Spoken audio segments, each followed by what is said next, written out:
Marie, vous êtes en charge d'une fondation.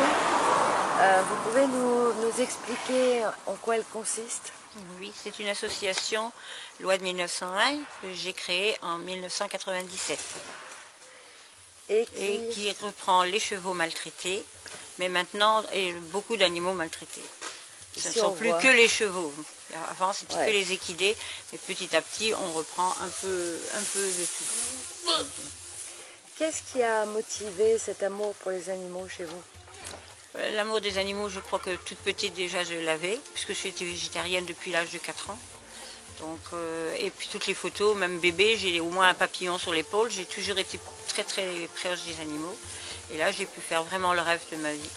Et là, je suis allée chercher 2 chevaux pour mon compagnon. À cette époque, voulait faire des promenades. Donc, on est parti pour acheter 2 chevaux. Et puis, on est tombé sur des très beaux chevaux, mais aussi sur des misères.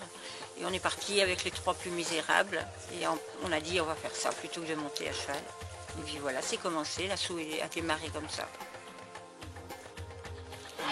Maintenant j'ai 47 chevaux. Et que des animaux maltraités. 47 chevaux maltraités. Et combien d'autres animaux? J'ai vu qu'il y avait des chiens aussi, des chèvres. Des chiens, des chats, des chats beaucoup en ce moment, parce qu'on m'a abandonné 17 chatons. Des chèvres, des moutons, des cochons. J'ai Maurice qui est un très beau cochon de 500 kg. On va voir. Vous allez voir. Ouais.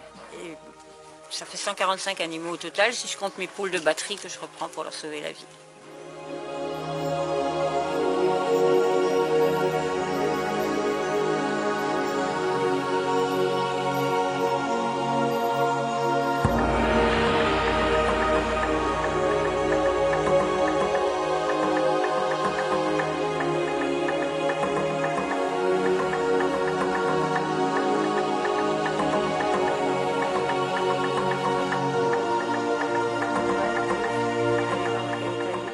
Photos dehors.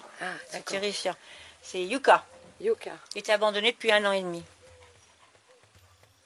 Quand on est parti, on s'est dit, on va prendre toute notre journée parce qu'on va courir pour l'attraper.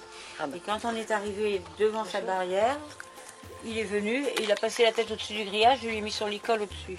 Il a dû se dire, je sais pas où je vais, mais de toute façon ça peut pas être pire. Ouais, ça peut pas être pire. Ah non, Yuka. Ça va, bébé? Il est beau, hein. Il est beau, mais vous allez voir dans quel état il était. Ouais.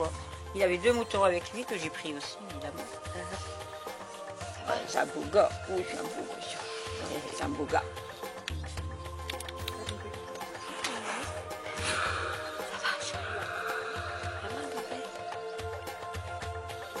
Marie, comment ça se passe au niveau financier pour l'association? L'association, c'est un budget environ de 100 000 €, donc de rentrée et de sortie. Annuel? Annuel, oui. Le plus gros poste, c'est la nourriture, évidemment. Rien que pour les chevaux, il y a 52 000 € par an de foin et de grains et de paille. Rien que la nourriture des chevaux. D'accord. Donc c'est un des plus gros postes.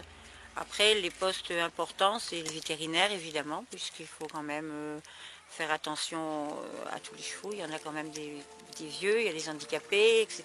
Donc on les soigne très bien. Et ça représente combien? L'année dernière, c'était une année un petit peu forte, 17 000 €. En général, ça tourne entre 13 et 15 000 €. Et vous n'avez pas de rabais ou des partenariats avec des vétérinaires? Non, pas du tout. Là, c'est un poste justement qui était assez conséquent à cause de ça.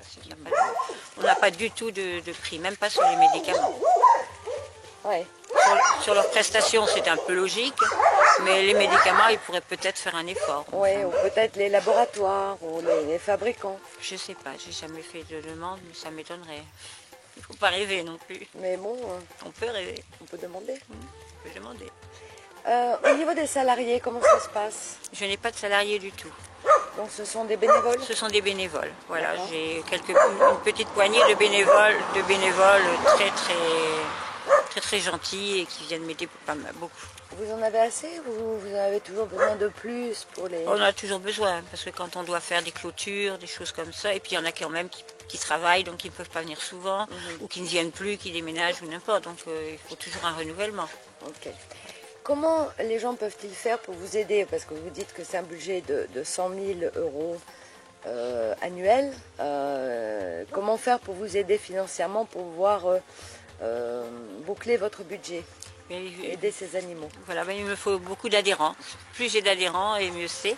Donc les adhérents sont des personnes qui peuvent cotiser annuellement. Le minimum c'est 20 euros. Après, après c'est comme ils veulent. Il peut y avoir aussi comme des abonnements mensuels? Oui, ça Par c'est les PayPal. parrainages. Les parrainages, Ouais, par exemple. Ils choisissent un animal.